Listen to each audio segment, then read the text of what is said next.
What's up, guys? It's Teresa Yanaros at Divine Frequency, and today we're going to talk a little bit about friendship goals for the new year in 2021. I had a friend post on Facebook this morning talking about how her goal for 2021 is to not spend time focusing on nurturing friendships when her efforts are not being returned. And there was a comment back in the comment section below, and it was another one of my friends saying that she struggles with this as well. And something that she brought up that I really wanted to talk about today was guilt. In general, if you have any kind of relationships that you're dealing with that have toxicity in them, and you are distancing yourself from a person because of toxic behavior, I've seen this happen many times. You know, I've gone through this myself, where you feel guilty. You feel guilty. Why? Because you want to put as much as you can into a friendship. You want it to go a certain way. You want a relationship to be positive. But here's the deal. You cannot be the whole relationship. You can only be half of a relationship. And you can give a relationship your all, and you can do your best, and you can be kind and giving, compassionate, forgiving, all of these things, but you cannot force the other person to do the same things. And so there's a lot of disappointment that can come into this, and then this can turn into guilt. And this is a cycle of narcissistic abuse.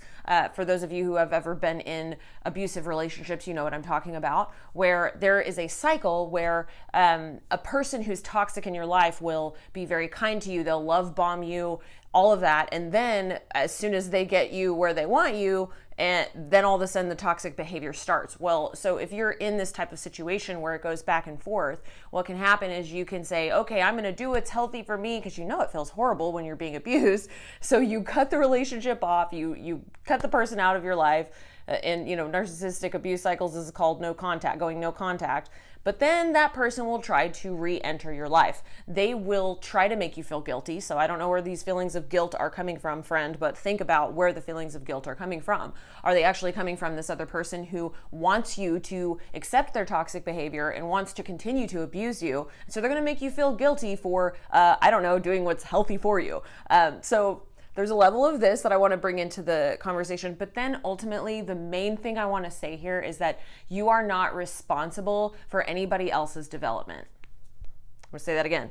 You are not responsible for anybody else's development. If you are putting yourself out there, going the extra mile, constantly being the person that is really trying to get this relationship to a healthy place, and you know that this person is consistently showing you patterns of behavior that are toxic, you do not have control over this person, nor should you want to have control over this person. And remaining in this relationship and doing this back and forth is not really helping this other person at all, because these things that this person has to change, they can only do on their own. Keep in mind that you are doing your due diligence in being a good person in this whole society by pulling yourself out of these toxic environments and allowing these people to go through whatever it is that they need to process in order to get to the next step in their life. Ultimately, in 2021, if you are looking to improve your relationships, I just encourage you to find what feels good for you in your heart. If you're in a relationship and you're constantly feeling bad, or you're constantly feeling like you're trying and you're not getting anything back, or you're being abused,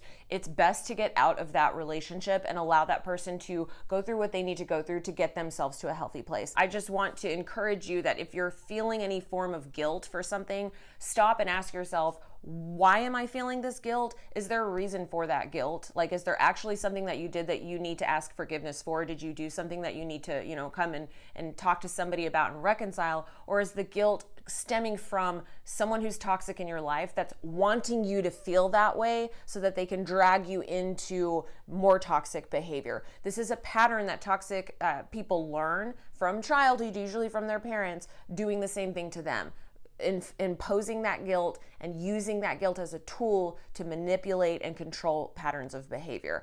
This is, a lot of times people do this. If they're toxic people and they're doing this, a lot of times they don't even know that this is something that they're doing. They're not doing it on purpose. It's just a learned behavior from childhood that now they're recreating. So sometimes you can even mention this to them if it's a relationship that you think can actually work, and it's just patterns of toxic behavior that you think they're actually wanting to change and grow with you. Sometimes you can bring these things up and say, look, this is toxic behavior.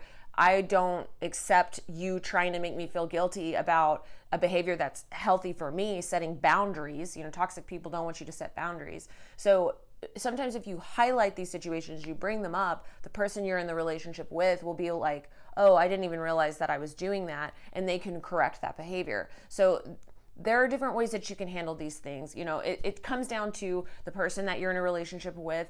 Do they really want to change? Do they want to be with you? Are they trying to change? Are they showing patterns of change?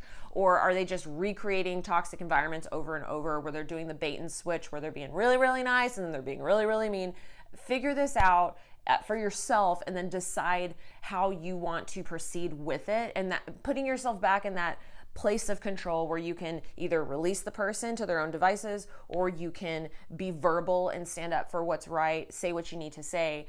It's going to help you feel better and feel more like you're in control of things rather than just floating around in the ether. So anyway, hope that this is useful to you. Good luck in your relationships in 2021. If you have any other questions, please let me know down in the comments.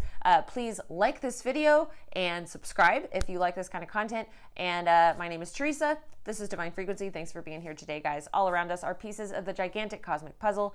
Let's attune to its frequency. This is Teresa signing off. Bye.